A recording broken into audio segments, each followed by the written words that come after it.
একাদশীর দিন নিরাহার থেকে কেউ যদি হরিবাসর করে, রাত্রি জাগরণ করে, তাহলে ভগবান তার উপরে অতীব প্রসন্ন হইয়া থাকে। রাত্রি জাগরণ, প্রেম সে বলো। নন্দ বাবা কি করেছেন? রাত্রি জাগরণ করছেন। রাত্রি জাগরণ করতে করতে নিয়ম হয় একাদশীর পরের দিন দ্বাদশীর ব্রহ্ম মুহূর্তে স্নান করা উচিত। তা ব্রহ্ম মুহূর্ত কখন আরম্ভ হয়? 3টা থেকে। 3টা থেকে কি শুরু হয়? ব্রহ্ম মুহূর্ত। কদাচিৎ 12টা থেকে 3টার মধ্যেই নন্দ বাবা গিয়ে যমুনায় স্নান করতে লেগেছেন। 12টা থেকে 3টা পর্যন্ত এটা জলদেবতার বিশ্রামের সময়, নিশাকাল। এ সময় জলে স্নান করিতে নেই। প্রেম সে বলো। অনেকে জিজ্ঞাসা করে, মহারাজজি আমরা তো 2:30টার সময় স্নান করে নিই, তা 2:30টার সময় স্নান করলে কি হবে? ব্রহ্ম মুহূর্তের পূর্বে যেই স্নান হয় সেটাকে বাসি স্নান বলা হয়। কি বলা হয়? কি বললাম? বাসি স্নান করে ভগবত সেবা ইত্যাদি করিতে। প্রত্যেক জিনিসে একটা সিস্টেম আছে, একটা নিয়ম আছে, শৃঙ্খলা আছে। অনেকে দেখা গেল 2:30টার সময় স্নান করে নিচ্ছে। ব্রহ্ম মুহূর্তের প্রতীক্ষা করো, অপেক্ষা করো। রাত্রির যখন অন্তিম প্রহর আরম্ভ হচ্ছে তখন সে সময় ব্রহ্ম মুহূর্ত শুরু হচ্ছে। ব্রহ্ম মুহূর্ত আরম্ভ হলো, তারপরে তুমি স্নান করবে। তার পূর্বে স্নান হলো বাসি স্নান। তার মানে আবার তাকে দ্বিতীয়বার ভগবত সেবায় যেতে হলে স্নান করতে।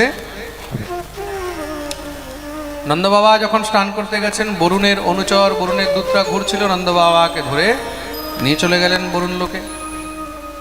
সকাল থেকে সন্ধ্যা হয়ে গেছে, নন্দ বাবার কোনো খোঁজ খবর নেই। সব চারদিকে খোঁজাখুঁজি চলছে, কান্নাকাটিও আরম্ভ হয়ে গেছে। ভগবান দেখলেন বরুণ দেবও ছাড়ছে না বাবাকে, তার মানে আমাকেই যেতে হয়। ভগবান তো জানেন যে কোথায় গেছে, কি হয়েছে। ভগবান স্বয়ং বরুণ লোকে গিয়ে উপস্থিত হলেন। যখনই ভগবানকে বরুণ লোকে সমস্ত বরুণ লোকবাসী দেখেছেন, দিব্য ভগবানের স্বাগত করলেন। ও সুন্দর মহারাজ, পুষ্পবৃষ্টি হচ্ছে, দুন্দুভি বাজছে, জয় জয়কার হচ্ছে।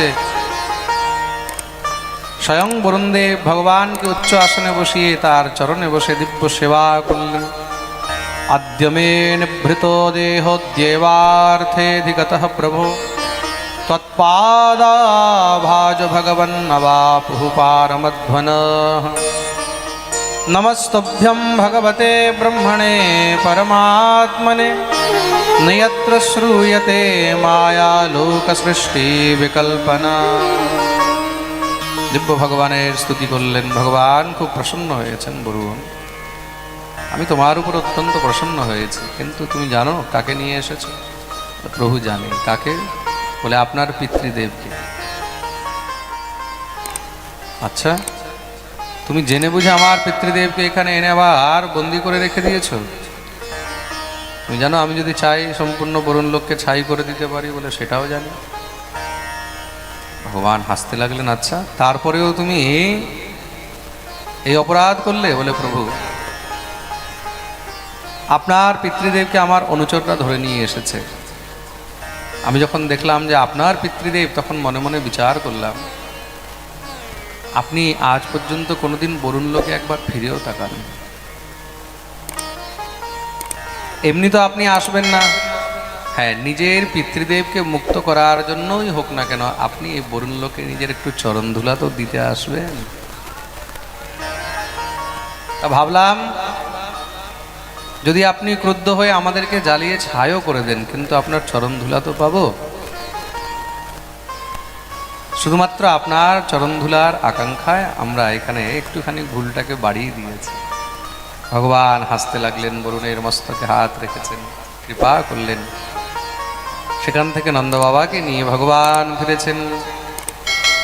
এদিকে সমস্ত সব ব্রজবাসীরা নন্দ বাবাকে দেখে দিব্য আনন্দে মগ্ন হয়ে গেছে। সব একদম আনন্দে উন্মত্ত হয়ে নৃত্য আরম্ভ করেছে, জয় জয়কার করছে। কেউ নন্দ বাবাকে এসে ঘিরে ধরে জিজ্ঞাসা করছে, বাবা তুমি কোথায় গেছিলে, কি হয়েছিল। নন্দ বাবা সব এক একটা করে বৃত্তান্ত বলছে। তখন সবাই বলছে, সত্যি করে বলতো, তোর এই ছেলে কি সত্যিই তোর? বরুণ লোকে গিয়ে তোকে নিয়ে চলে আসলো। কৃষ্ণ তো সাধারণ নয়, তার মানে অনিমা, মহিমা, লঘিমা ইত্যাদি অষ্টসিদ্ধি, নবনিধি সব তার কাছে আছে। এই লোক থেকে ওই লোকেও যে যেতে পারে। সাধারণ মানুষ তো যেতে পারবে না, যার মধ্যে অষ্টসিদ্ধি নবনিধি আছে, সেই এই লোক থেকে ওই লোক গমন করতে পারে। নন্দ বাবা বললেন, দেখো ছেলে তো আমারই বটে, কিন্তু হ্যাঁ, গর্গাচার্য মুনি নামকরণ করার সময় বলে গেছিলেন, তস্মাৎ নন্দাত্মজোয়ম তে নারায়ণ সমো গুণৈ। তোমার এই পুত্রের মধ্যে নারায়ণের সমান গুণ হবে। সব রাখাল বালকরা শুনে গোবিন্দকে ধরে নিয়েছে। কানাই, শুনেছি তুই নারায়ণ। ভগবান বলছেন, কে বললো? বলে, না, আমরা শুনেছি তুই নারায়ণ। ভগবান বললেন, না না, সব মিথ্যা কথা, আমি তো তোমাদের মতনই গোয়ালা। বলে, না না না, তুই হলি নারায়ণ, তুই এই লোক থেকে ওই লোকেও যেতে পারিস, তুই বরুণ লোকে গেছিস। ভগবান বলে, আচ্ছা ঠিক আছে, আমি নারায়ণ। বলো এবার কি করবে? বলে, তাহলে আমাদেরকে একটু বৈকুণ্ঠ ঘুরিয়ে নিয়ে আয়। শুনেছি সমস্ত লোকের মধ্যে বৈকুণ্ঠ হলো শ্রেষ্ঠ। কেন? বলে, বৈকুণ্ঠম যোগী দুর্লভম।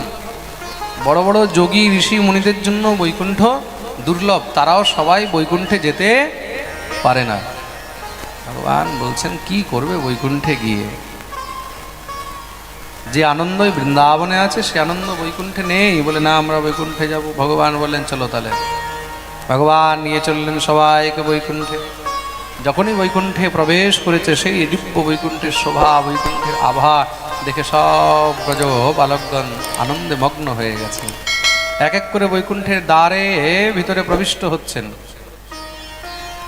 এক এক করে দ্বার দিয়ে প্রবিষ্ট হতে হতে যখনই মহারাজ মুখ্য ভগবানের অন্তঃপুরে গিয়ে উপস্থিত হয়েছেন, ভগবান সেখানে নিজে আসনে উঠে বসলেন। রাখাল বালকরাও যখন যেতে লেগেছে, সব দ্বারপালরা ওখানে দাঁড় করিয়ে দিয়েছে। বৈকুণ্ঠে ভগবানের যে পার্ষদ, তাদের হাতের মধ্যে সেখানে তলোয়ার থাকে না, কি থাকে যেন, বেঁত।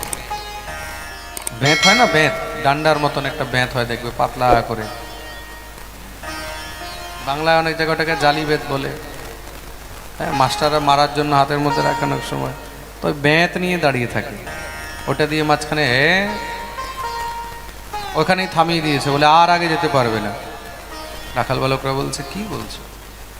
আরে আমাদের প্রাণ গোবিন্দ, আমরা তাকে কোলে নিয়ে ঘুরতে থাকি, তার কোলে উঠে বসি, আর আমরা তার কাছে যেতে পারবো না? বলে, এইসব বৃন্দাবনে সম্ভব, এই বৈকুণ্ঠে সম্ভব নেই। সবার একদম মুখ মলিন হয়ে গেছে। ভগবান বললেন, কি হয়েছে? বলে, আচ্ছা नहीं लग रहा है, हमको यहाँ से ले चलो, আমাদেরকে নিয়ে চলো। ভগবান সব রাখাল বালকদেরকে নিয়ে বৃন্দাবনে এসে উপস্থিত হয়েছেন। বৃন্দাবনে আসতেই গোবিন্দকে পেয়েই মনে হচ্ছে বোধহয় তাদের প্রাণ ফিরে আসলো। একদম বুকে জড়িয়ে ধরে হাউ হাউ করে কাঁদতে লেগেছে। ভগবান বলছেন, কা ভাইও भैया শ্রীদামা, अरे सुदाम वसुदाम, अरे मधुमंगल, का भयो, क्यों रो रहे हो, কেন কাঁদছো? বলে, কানাই, কিছুক্ষণ তুই বৈকুণ্ঠে ছিলিস, মনে হলো বোধহয় আমাদের থেকে দূরে চলে গেছে। বৃন্দাবনে তোকে দেখে মনে হচ্ছে বোধহয় আমাদের প্রাণ ফিরে এসেছে। কেন জানি এখানে তোকে আপন মনে হয়, ওখানে তোকে আর আপন মনে হয়। ভগবান বললেন, কেন বৈকুণ্ঠ ভালো লাগেনি? বলেন, যে আনন্দ বৃন্দাবনে আছে সে আনন্দ বৈকুণ্ঠেও। বৃন্দাবনে আমরা তোর ঘাড়ে চাপতে পারি, বৃন্দাবনে আমরা তোকে নিজের কোলে নিতে পারি, কিন্তু বৈকুণ্ঠ তো তোর কাছেও যাওয়ার আমাদের সামর্থ্য। সেই বৈকুণ্ঠ কিসের জন্য? সেই বৈকুণ্ঠে গিয়ে কি করব, যেই বৈকুণ্ঠে আমরা তোকেই কাছে পাই না? তার থেকে তো আমাদের বৃন্দাবনই শ্রেষ্ঠ, যেখানে আমরা তোকে সব সময় কাছে। ভগবান মনে মনে ভাবছেন, যেদিন আমি এদেরকে ছেড়ে যাব সেদিন এদের কি দশা হয়। ভগবান বলছেন, শুধু তোমাদের নয়, আমার জন্য বৃন্দাবনই হলো শ্রেষ্ঠ। বৈকুণ্ঠে আমি সে আনন্দ পাই না যে আনন্দ আমি বৃন্দাবন। শ্রী পরমানন্দ দাসজি মহারাজ বলছেন, এই সংসারে কেউ যদি বৃন্দাবন ছেড়ে অন্যত্র যেতে চায়, তাকে একমাত্র মূর্খই বলা উচিত। ব্রজগোপীগণ, ব্রজবাসীগণ কি বলেন, এই বৃন্দাবন ছেড়ে যদি যেতে হয় তাহলে আমার শত্রুরা যাক, আমি কেন? প্রেম সে বলো। আগে আমাদের ব্রজের মধ্যে একটি কথা বলা হতো, ব্রজ কি বেটি ব্রজ কি গায়, গরম ফুটে তো বাহার যায়। ব্রজের মেয়ে আর ব্রজের গাভী, ব্রজের গরু ভাগ্য খারাপ হলেই ব্রজের বাইরে যায়। প্রেম সে বলো। এই প্রকার ভগবান সমস্ত সব ব্রজবাসীদের মনের ইচ্ছা পূর্ণ করে চলছেন, কিন্তু গোপীদেরও তো মনের ইচ্ছা পূর্ণ করতে হবে। ভগবান তাদেরকে কথা দিয়েছেন। দেখতে দেখতে সেই সময় এসে গেছে, শরৎ পূর্ণিমার সময়। ভগবান গোচারণ করে এসে স্নান ইত্যাদি ক্রিয়া থেকে নিবৃত্ত হয়েছেন। যমুনার তটে ভগবান ঘুরতে ঘুরতে এক বটবৃক্ষের নিচে সেখানে অবস্থিত হলেন। সেই বটবৃক্ষের নিচে ভগবান দাঁড়িয়ে দাঁড়িয়ে চারদিকে সমস্ত সব বনপুষ্প বনকুসুম দর্শন করছেন। হঠাৎ ভগবানকে গোপীদের কথা মনে পড়ল, বলে তাদেরকে কথা দিয়েছিলাম। ভগবান কি করলেন, গোপীদের ইচ্ছা পূর্ণের জন্য সংকল্প মাত্রে ভগবতী যোগমায়াকে আবাহন করলেন। এখান থেকে শ্রী সুখদেব প্রভু দিব্য মহারাসের কথা আরম্ভ করেছে। ভগবান পিতা রাত্রি শরদোৎফুল্ল মল্লিকা দীক্ষরন্তুম মনশ্চক্রে যোগমায়ামপাশ্রিতা।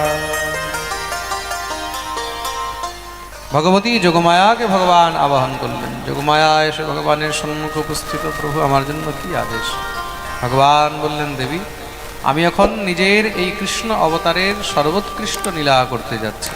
যতক্ষণ পর্যন্ত আমি না চাইব ততক্ষণ যেন এই রাত্রি শেষ না হয়, রাত্রির বিস্তার করে।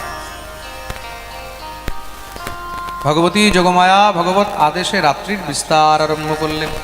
যখনই রাত্রির বিস্তার আরম্ভ করেছেন, সঙ্গে সঙ্গে সূর্য অস্ত হয়ে গেলেন আর চন্দ্র উদিত হয়ে গেছেন। তদোড়ুরাজ ককুবহ করের মুখম প্রাচ্যা বিলিম্পন অরুণেন সন্তময়ী সচর্ষণীনামুদগাৎ শুচো মৃজন প্রিয় প্রিয়ায়া এব দীর্ঘদর্শন। ভগবান দিব্য মহারাজ সমস্ত সব গোপীদেরকে আবাহন করছেন। কি দিয়ে? বলে ভগবানের কাছে খুব সুন্দর একটি নিমন্ত্রণ কার্ড রয়েছে, তার নাম হলো বাঁশি। ভগবান নিজের বংশীর ধ্বনি আরম্ভ করলেন।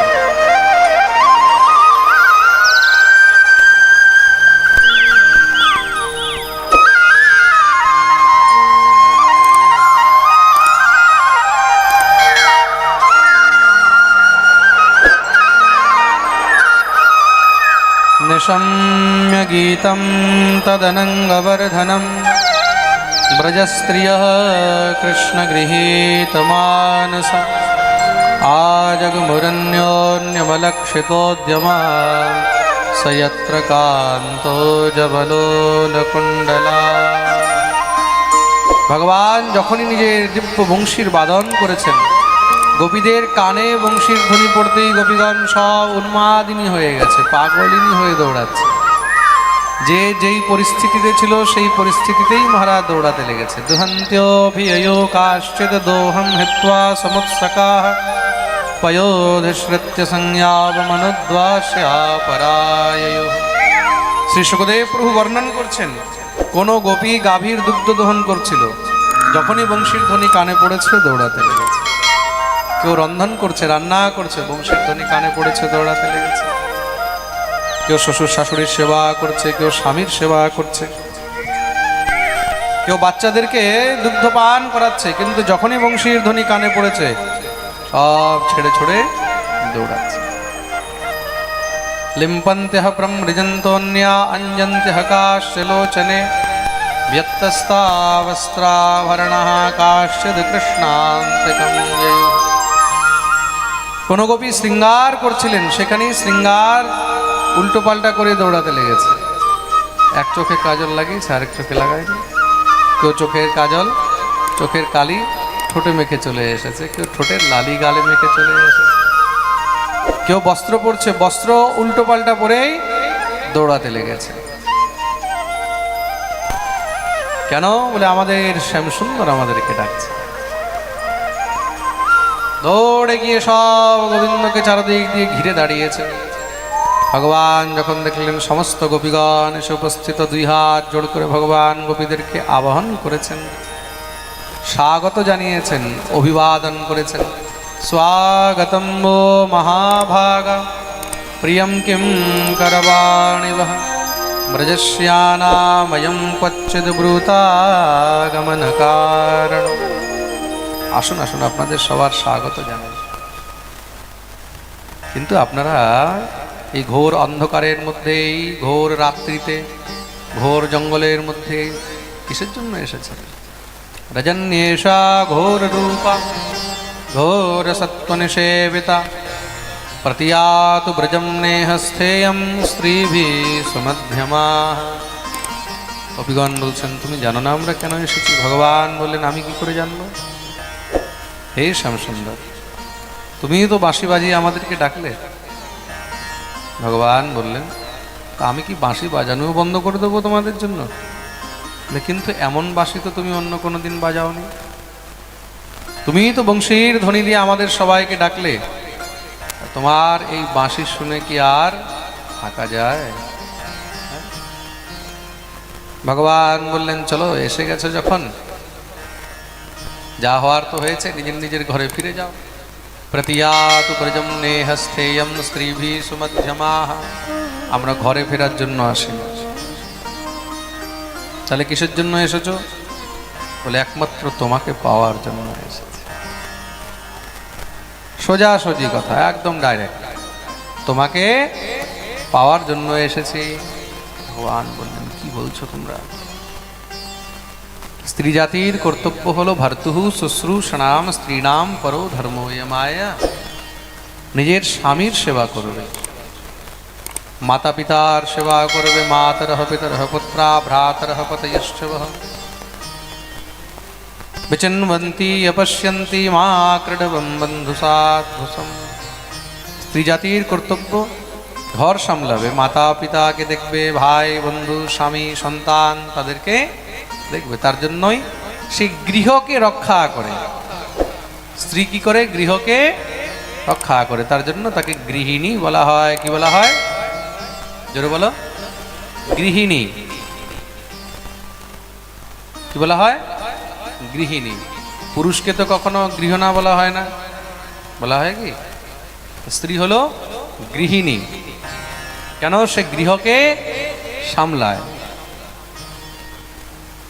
তো যাও যাও, নিজের নিজের গৃহে ফিরে যাও। প্রতিয়াতু ব্রজম নেহস্থেয়ম স্ত্রীভিঃ সুমধ্যমাঃ।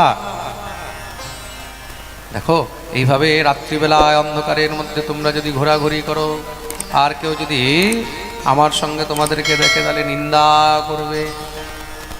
হ্যাঁ, সবাই তোমাদের নিন্দা করবে। কেন? আমি তো পরপুরুষ। দেখো, স্বামী যেমনই হোক না কেন, দুঃশীল দুর্ভাগ বৃদ্ধ জড় রোগ অধনো পিবা পতি স্ত্রীভির্নহাতব্য লোকেষু ভিরপাতকি। স্বামী যদি দুঃশীল হয়, দুশ্চরিত্রবানও হয়, দুর্ভাগ দুর্ভাগাও হয়, জড় মানে মূর্খ হয়, রোগ্য মানে রুগীও হয়, আধনো পিবা নির্ধন হয়, তবুও সেই স্বামীকে পরিত্যাগ করা। স্ত্রীর কর্তব্য প্রত্যেক পরিস্থিতিতেই নিজের স্বামীকে একমাত্র ভগবৎ স্বরূপ দেখে তার সেবা। যাও যাও, এখনো সময় আছে। কেন? বলে শ্রবণাৎ দর্শনাৎ ধ্যানান ময়ি ভাবনুকীর্তনাৎ ন তথা সন্নিকর্ষেণ প্রতিয়াত ততো গৃহাৎ। এই সংসারে যারা পতিপরায়ণা নারী, তারা পরপুরুষের বিষয়ে শুনতেও চায় না, দেখতেও চায় না। শ্রবণাৎ দর্শনাৎ ধ্যানান।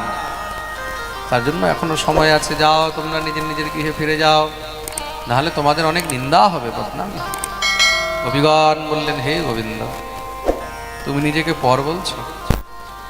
मैवं विभोर्हति भवान् गदितुं नृशंस सन्तज्य सर्वविषयास्तव पादमूलम् भक्ता भजस्व दुरवग्रहमात्यजास्मान् देव यथादिपुरुषो भजते मुमुक्षु। তুমি নিজেকে পরপুরুষ বলছো?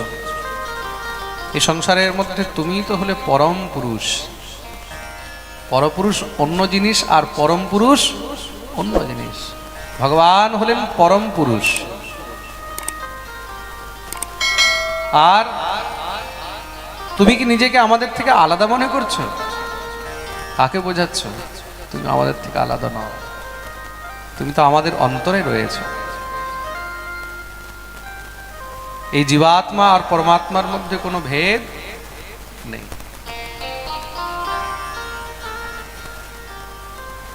আর তোমাকে পেতে গিয়ে যদি বদনামিও হয়, আমরা সেই বদনামিও সহ্য করতে রাজি আছি।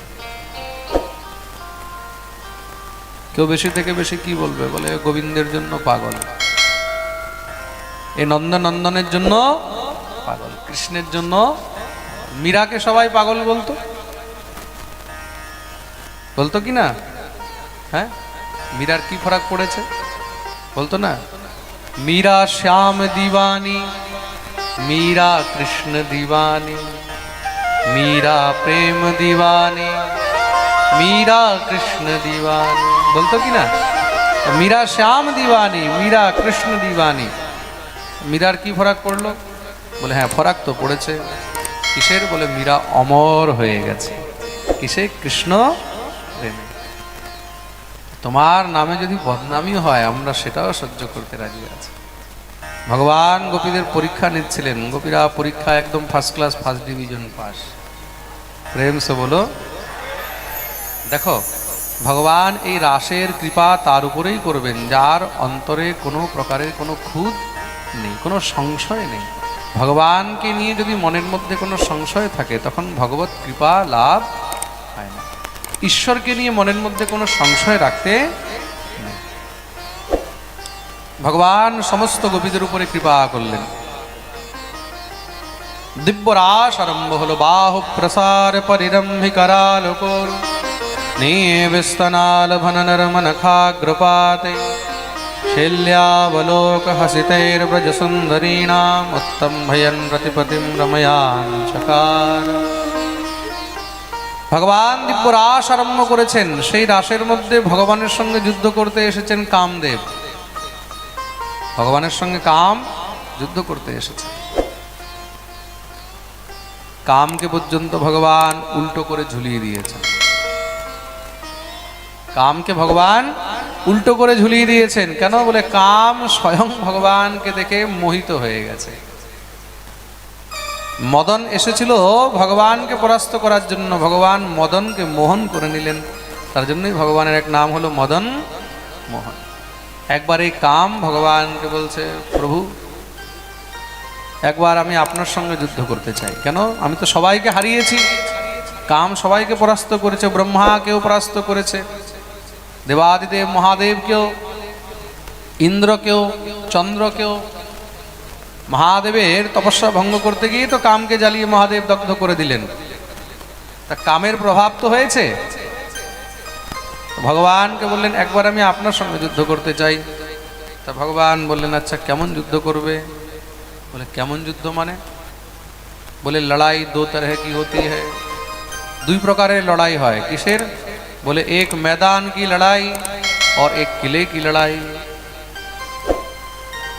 মানে বুঝেছো? এক হলো খোলা মাঠের লড়াই, আর এক হলো ঘরের ভিতরের লড়াই, বন্ধ করে দরজা। দুই রকমের লড়াই। তা তুমি কিরকম লড়াই করতে চাও? দরজা বন্ধ করে লড়াই না খোলা মাঠে? কামদেব বলল দুইটার মধ্যে ডিফারেন্স কি? বলে দরজা বন্ধ করে লড়াই করলে আর পালাবার জায়গা নেই। বলে হয় তুমি মরবে নয় আমি মরবো। আর খোলা মাঠে? বলে খোলা মাঠে যদি দেখছো পারছি না তাহলে পালাতে পারবে। বলে তাহলে প্রভু খোলা মাঠেরটাই ঠিক আছে। ভগবান বললেন যাও, তোমার এই ইচ্ছাও পূর্ণ হবে। কখন? বলে দাপরের অন্তে যখন আমি কৃষ্ণ অবতার নেব, খোলা মাঠে লড়াই হবে, খোলা মাঠে লড়াই হবে। আর শুধু একজন কামিনী নয়, সেখানে শত শত নয়, সহস্র সহস্র নয়, লক্ষ লক্ষ চন্দ্রাননা কামিনীগণ গোপীগণ থাকবে। এক স্ত্রীর সঙ্গে, এক রমণীর সঙ্গেও যদি একান্তে কোনো পুরুষ থাকে, সেখানেই তাকে কাম দগ্ধ করে দেয়, সে কাম থেকে বাঁচতে পারে না। আর সহস্র সহস্র মহারাজ গোপীগণের মধ্যে ভগবান চ্যালেঞ্জ করেছেন কামকে। আজ হাজার হাজার গোপীগণ সেখানে মহারাজ বিদ্যমান রয়েছেন, কাম ভগবানের সঙ্গে যুদ্ধ করতে এসেছে। ভগবানের উপরে বাণ কি চালাবে, নিজেই গোবিন্দকে দেখে মোহিত হয়ে গেছে।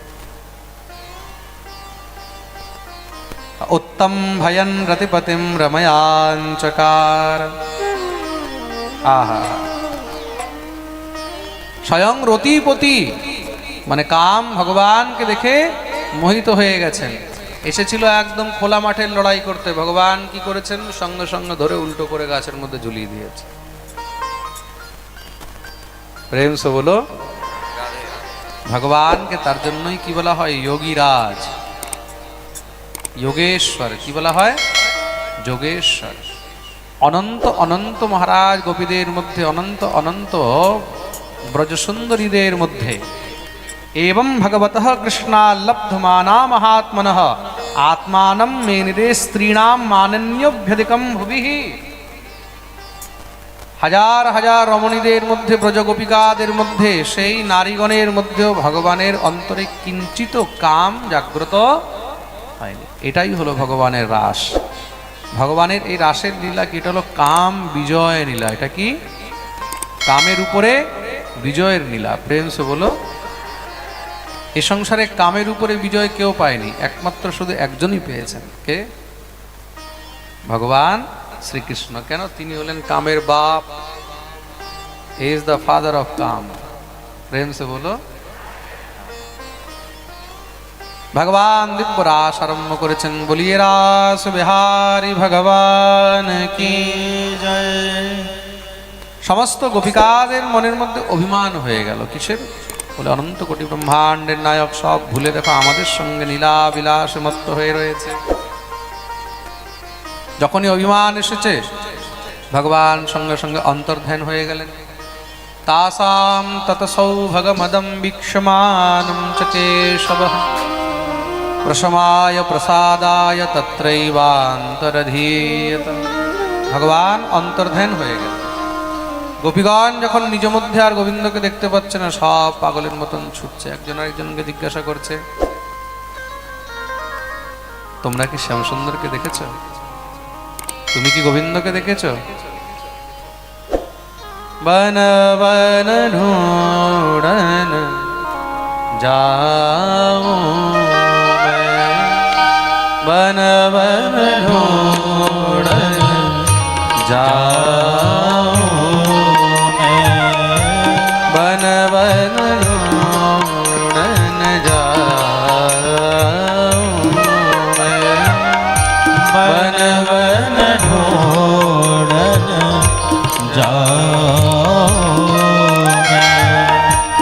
कितहों छिप गए कृष्ण मुरारी, कितहों छिप गए कृष्ण मुरारी, कितहों छिप गए कृष्ण मुरारी, कितहों छिप गए कृष्ण मुरारी, बन बन ढूंढन जाऊं,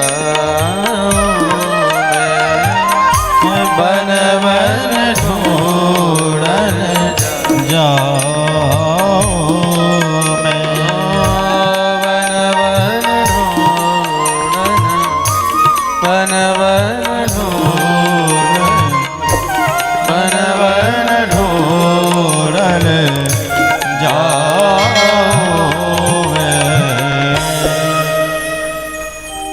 दृष्टो वह क्वचिदश्वत्थप्लक्षण्यग्रोधनो मनः নন্দসূনুরগতো হত্বা প্রেমহাসাবলোকনে। গোবিন্দকে খুঁজতে খুঁজতে খুঁজতে খুঁজতে হঠাৎ করে যমুনার তটে সেখানে গোবিন্দের চরণ চিহ্ন দেখতে পেলেন। যমুনার তটে সুন্দর কোমল বালু, যমুনার সেই কোমল বালুকার মধ্যে গোবিন্দের চরণ চিহ্ন, আর সেই চরণ চিহ্নের সঙ্গে কোনো এক বিশেষ গোপীর চরণ চিহ্ন দেখতে পেলেন। তার মানে শ্যামসুন্দর আমাদেরকে পরিত্যাগ করে কোনো এক বিশেষ গোপীকে সঙ্গে করে নিয়ে গেছেন। এই বিশেষ গোপীকে শ্রী শুকদেব প্রভু বলছেন, এই গোপী অন্য কেউ নয়, অনয়ারাধিত নূনম ভগবান হরিরেশ্বর। তিনি অন্য কেউ নন, তিনি হলেন গোবিন্দের আরাধিকা।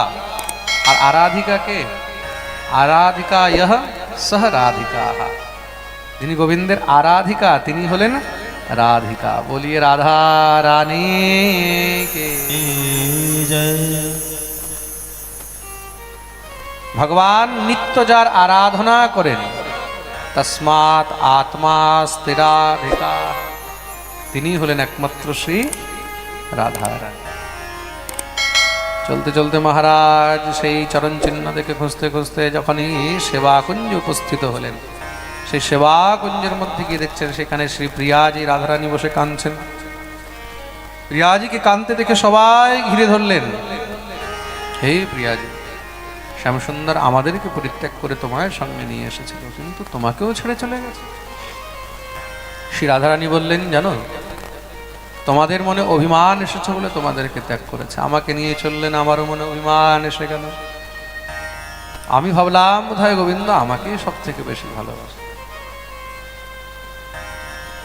এই সংসারের মধ্যে গোবিন্দ সবাইকে ত্যাগ করতে পারে, কিন্তু আমাকে ত্যাগ করতে। আমি বললাম, না পারে হম চলিতম নয়মামি যত্র তে মনঃ। আমি আর চলতে পারছি না শ্যামসুন্দর, তুমি আমাকে একটু কোলে করে নিয়ে চলো। এটা কি? এটাই হলো মান, এটাই হলো মান। ভগবান বললেন, ঠিক আছে। এই মুক্তঃ প্রিয়ামাহ স্কন্ধম আরোহ্যতামিতি। রাধারানী যদি মানিনি, তাহলে ভগবান হলেন কে? বলে মানের ঈশ্বর। ভগবান সকলের মান কিভাবে ভাঙাতে হয় এটা ভালো করে জানেন। প্রেম সে বলো। ভগবান কি করলেন? রাধারানীকে বললেন, তুমি আমার পিঠে চেপে যাও। যখনই রাধারানী পিঠে চাপতে গেছে, ভগবান অন্তর্ধান হয়ে গেলেন। তখন থেকে আমি কাঁদছি, কেন? আমার মধ্যে অভিমান এসেছে, গোবিন্দ আমাকেও ছেড়ে চলে গেল।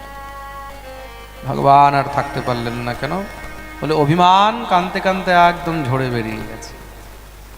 জীবের মধ্যে যখন অভিমান থাকে না, তখন ভগবান তার উপরে কৃপা করেন।